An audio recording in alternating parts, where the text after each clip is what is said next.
Saheed Ire fọ̀rọ̀ sílẹ̀ lórí ohun tó ń ṣẹlẹ̀ láàrin Ọọ̀ni of Ifẹ̀ àti Aláàfin Ọ̀yọ́ pẹ̀lú bó ṣe kan olóyè Sunday Igboho Òòṣà. Ó nítorí olóyè Sunday Igboho Òòṣà lòun ṣe jáde dá sọ́rọ̀ yìí o. Kódà ó fọ̀rọ̀ sílẹ̀ lórí báwọn kan tí wọ́n wà ní ààfin Ọ̀yọ́ tí wọ́n fi ń dàbí ẹni pé àwọn náà fẹ́ kí omi àlàáfíà ìgbẹ́ kó máa lọ bẹ́ẹ̀ kó máa lọ wọ́rọ́wọ́rọ́. Saheed Ire mà tún sọ̀rọ̀ nínú fọ́nrán yìí. Ó sọ̀rọ̀ nípa àwọn ẹlẹ́sìn kan tó jẹ́ wípé ọ̀pọ̀lọpọ̀ wọn àbí àwọn kan nù wọn ló jẹ́ wípé wọn a máa sọ pé àwọn èlòògùn ṣùgbọ́n lábẹ́lẹ̀ wọ́n ń ṣe ohun tó lágbára. Ẹ wo àwọn ẹlẹ́sìn wo ni Saheed Ire ń bá wí nínú fọ́nrán yìí. Ọ̀rọ̀ yìí sì ṣe bí ẹni wípé ó fẹ́ ṣe láàrin àwọn ẹlẹ́sìn ìbílẹ̀ àti àwọn ẹlẹ́sìn kan ní pàtó tó jẹ́ pé òun fúnra rẹ̀ á ṣàlàyé fún yín bó ṣe jẹ́ gangan nínú fọ́nrán. Ṣé gbogbo ohun tó wá sọ yìí ṣé bó ṣe rí gan náà nìyẹn? Ẹ gbọ́ ẹ̀kúnrẹ́rẹ́ lẹ́nu Saheed Ire nínú fọ́nrán.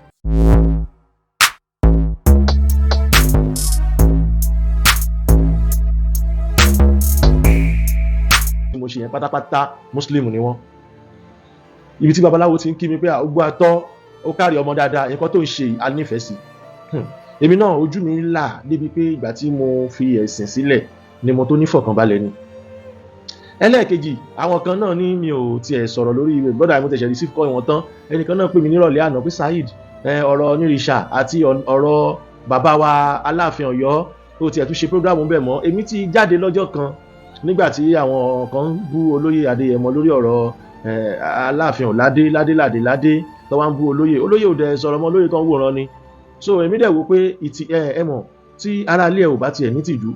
tó ń fi pátá lásán rìn láàrin àwùjọ ẹ mọ̀ pé ẹni tó fẹ̀gbẹ́ tì náà kò tún gbọ́dọ̀ hùwà bí wèrè kọ́ má bàa rò pé bóyá inú ọgbà yẹn náà ti ń sin àwọn òsínwín ó ti yé yín. So àwọn kan gbọ́dọ̀ wà nínú ọgbà yẹn tó jẹ́ pé wọ́n gbọ́dọ̀ máa bo ara wọn láti òkè désàlẹ̀ kọ́ lè mọ̀ yín pé ẹni tó ń wọ pátá rìn yẹn nìkan lò síún. Tẹ́ bá dẹ̀ rí prógrámù yìí bó ṣe ń lọ ẹ rí pé àwọn sáìdì ọ̀dọ̀ bàbá wa onírìṣà yẹn àwọn tán wà heavy ńbẹ̀ wọn sọ̀rọ̀ mọ́ wọ́n ti dákẹ́ nítorí pé bí mo ṣe rò ẹ má bínú ọ̀rọ̀ tí mo fẹ́ sọ yìí o bí mo ṣe rò ní pé ó dàbí pé bàbá onírìṣà yẹn bísì àwọn business company kan ti dá sílẹ̀ ó keep wọn bísì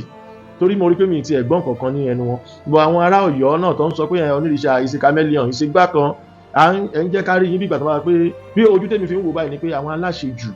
aláṣejù kankan wà ní ọ̀dọ̀ Aláàfin Palace yẹn Aláàfin Ọ̀yọ́ Palace tó jẹ́ pé wọ́n ń rúná sí nǹkan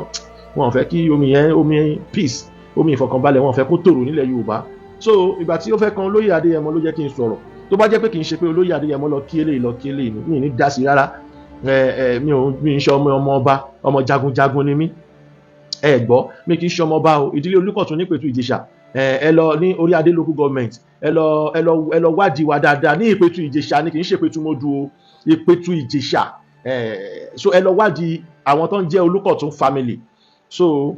we come from Òrìṣàgbẹ́bẹ̀mí generation. So ẹ lọ wádìí wa dáadáa ẹ mọ̀ pé jagunjagun ni bàbá tó ń jẹ́ Olúkọ̀tún yẹn. Ṣẹ̀dẹ̀ rí ère kan báyìí tó wà ní àárín ọjà tó gbé ìbọn dání yẹn ní Ìpẹ̀tù Ìjẹ̀ṣà yẹn ère bàbá ńlá bàbá mi ni ère blood mi ni àwọn náà bí bàbá mi.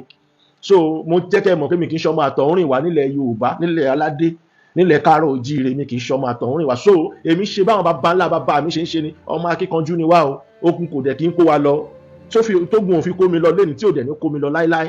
Ìyá kan lọ́nà àwọn rífíṣàn sí mi lójú àlá pé àwọn kan ń ṣọ́ mi àwọn kan wáṣe kíní kan mo kàn wó bọ̀rọ̀ ẹ̀ mo kàn yín múlé wọn lórí. Ogun kò lè kúrú mi lọ láíláí ó ṣèwọ̀ ẹnu lẹ́sẹ̀ fi ń pèkúrò ojú ọ̀nà ẹnu ni àfọlá ni ibi tó bá máa ṣẹlẹ̀ sí mi ó dọ̀la tó bá tún dọ̀la tó kọ̀la ni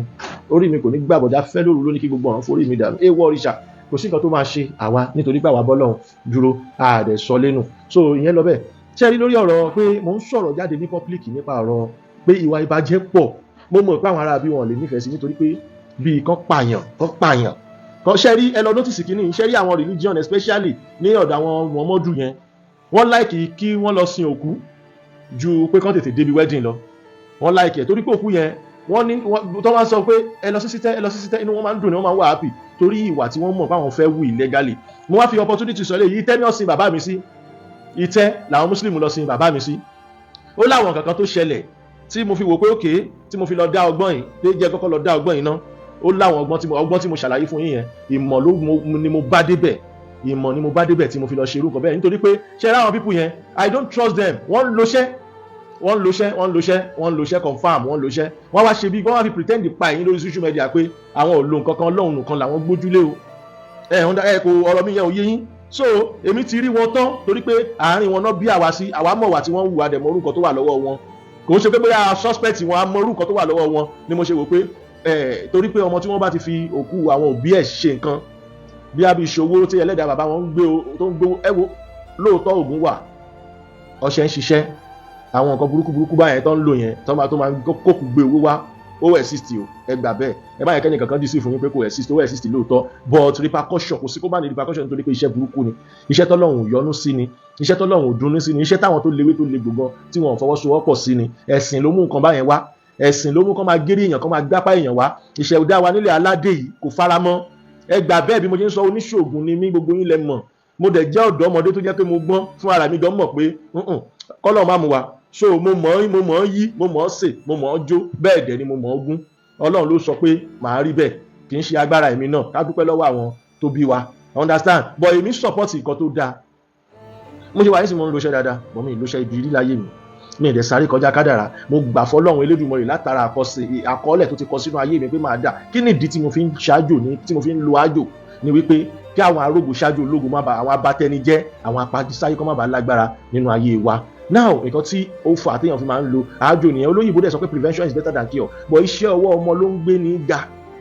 iṣẹ́ ọwọ́ ẹni ní ń gbé ní ga, jobless people ò lè lo oògùn, o gbọ́dọ̀ níṣẹ́ tó ń ṣe, o gbọ́dọ̀ ní nǹkan tó ń ta, o gbọ́dọ̀ ní nǹkan tó gbójúlé, kì í ṣe pé kó kàn jí kó wá máa gbáyàn, kó wá máa ṣoògùn kó lè máa ríyàn gbá, àwọn oògùn bẹ́yẹn wọ́n ní àwọn oògùn tó ní repercussion nìyẹn, àwa máa ṣàlàyé fún yín nítorí pé àwa ti padà sílé, Ọlọ́run dẹ̀ ti la ojú wa. Ẹ máa wo for example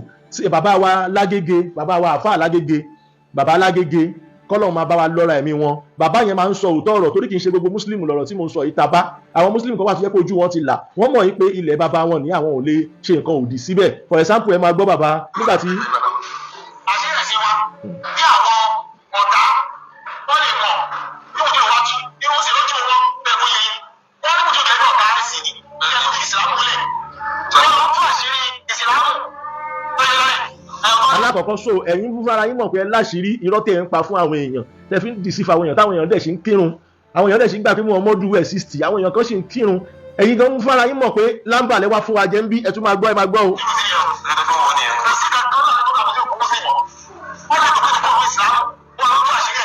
Bàbá Mudiru yìí dẹ̀ ní òótọ́ ọ̀rọ̀ ni bàbá yìí ń sọ, bàbá yìí ń sọ òótọ́ ọ̀rọ̀, ó ń sọ bẹ́ẹ̀ ṣe wá bẹ́ẹ̀ ṣe fáfi by force fún wa ní nǹkan tí ò kì í ṣe tiwa. Bàbá yẹn torí pé ó ti wá ń sọ̀rọ̀ ọ̀sìn téèyàn bá ti bẹ̀ sí sòótọ́ ọ̀rọ̀ ó ti di ọ̀tá Islam. Ó bá tiẹ̀ jíyàn pé tó bá wà nínú mùsùlùmí tó dẹ̀ sí ń ṣe mùsùlùmí máa cover ẹ̀. Ẹ̀kọ́ tó wà mí fẹ́ mẹ̀ṣẹ̀ tó wọ́ọ̀sì tó lè ṣẹ́ jù wọ́n á cover. Wọ́n ti pa Ramoni kidnapper tó gé orí Absalom àbí kí náà ń pè wọ́n ti pa o, mò ń bọ̀.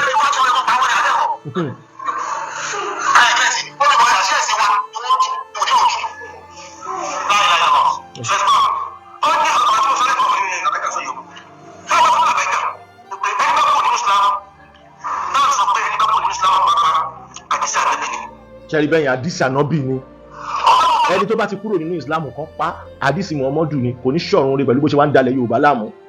àdìsí Muhammadu kan pa. Òun ló fi jẹ́ pé gígé orí èèyàn níbi sàárè níbi bẹ́rì bí lọ́ọ́ máa jí òkú ní burial ground kò jẹ́ anything. Àwọn Muslim wọn àtáàkì mi mo ṣe program yẹn tán wọ́n kàn lè àtáàkì mi lórí social media ni o. Ṣẹ́rí ilé tó bá bí ìyá ẹ̀dá tó bá ti rí mi wọ́n náà wọ̀n báyìí wá make a complaint pé program tí mo ṣe yẹn ò dáa, wàá lè ní ọpọlọ orí ẹ̀ tí ò pé yẹn á pé ìbájọ́ ga yín tó náà kìíní kan tó bá ṣáà ti rí mi wọ́n náà wọ̀n kó wá accuse mi pé bí mo yẹ sọ pé kọ́ máa gé orí èèyàn mọ́ yẹn ò dáa. Tó bá ti wá bí ìyá ẹ̀dá tó bá ti rí mi wọ́n náà wọ̀n kó sọ ọ́ kò lọ fà tó bá ti rí mi wọ́n náà wọ̀n sọ̀rọ̀ tí ò ṣe kíní èmi náà máa lọ tèmi. But tó bá ti wá mọ̀ pé program tí mo ṣe láti protect àwọn èèyàn mi yẹn ń bí wọ nínú then tó bá ti rí mi complain ṣó aroma jẹ́ kọ́ rí ẹ ná mo mọ̀ pé máa kéèyàn dání àtàwọn ọmọ yín tẹ́ máa ń kó kiri yẹn kò ní mí nì ẹ lọ́pọlọ òjò bẹ́ẹ̀ lọ mí ń ṣẹni tó máa ń dé kòkò mọ́ ẹ jẹ́ kíkiri nọ́mbà 6 yín ẹ jẹ́ kó wọlé èmi ń dáàbò bo àwọn èèyàn mi ni. So ẹ bẹ́ẹ̀ bá fẹ́ lora yín nínú mùsùlùmí ẹ máa lora yín, mi ì bá ti yín wá mi ì dẹ̀ dárúkọ yín sínú program yẹn, so anybody má pè mí láti wá challenge mi mọ́ pé tó bá fẹ́ ta ọṣẹ wo ni kó máa ṣàlàyé àwọn nǹkan tí ò yẹ kó máa ìwọ́n ti ẹ̀ ń bẹ̀. tó ẹ̀yin èèyàn wa òun rèé o, òun lẹ ti gbọ́ yìí o, ẹ ti gbọ́ gbogbo ohun tí Saheed Retú gbogbo ohun tó sọ nípa ẹ̀sìn pàápàá bó ṣe kan ẹ̀sìn ìsìláàmù. Ẹ̀yin èèyàn wa kí lè ròyìn ẹ dá sí o, ẹ drop comment and remember to like and follow us. Thanks for watching. Àlọ́ fún ìpolówó ọjà kó WhatsApp number page. Tẹ́ ẹ bá lè rí àmì ṣe gbogbo ogun tó lóhùn ò ní gbọ́ tó lóhùn ò ní gbà lórí ayé yín, iná agbára Ọlọ́run máa jó dànù. Kí lè nǹkan tẹ̀ ń là kọjá tó dàbí pé ẹ ti wá ọ̀nà àbáyọ ṣùgbọ́n tí ẹ ti rí ọ̀nà àbáyọ? Ẹ ti pàdé wòlíì yín ló fà, ṣùgbọ́n arán mi sí ọ lónìí dádì, arán mi sí ọ lónìí mọ́mì. Olúwa lòun fẹ́ ṣe nǹkan ńlá nínú ayé yín. Olúwa sọ wípé gbogbo tẹ̀ ń là kọjá yẹn òun fẹ́ fi òpin sí. Kí nìkan tẹ̀ ń là kọjá lórí ìgbéyàwó ni, lórí ọmọ ni, lórí iṣẹ́ ni, níbi gbogbo ni, bóyá ogun kan ló dàbí pé ogun yẹn le, ẹ ti gbìyànjú kò tí ì sí ọ̀nà àbáyọ. Ẹ jẹ́ àjọ gbàdúrà, ẹ jẹ́ àjọ wá ojú Olúwa, kí làṣírí ogun yẹn gangan, ẹ jẹ́ àjọ wádìí lọ́wọ́ Ọlọ́run ká dẹ̀ mọ ọ̀nà àbáyọ. Ẹ̀rọ ìbánisọ̀rọ̀ tẹ́ fi pè mí fún àdúrà àti ọ̀nà àbáyọ òun náà ni +234 7025 475427 +234 7025 475427. Bẹ́ẹ̀ ṣe ń pè mí fún àdúrà lórúkọ Jésù ẹ máa rí ìyanu.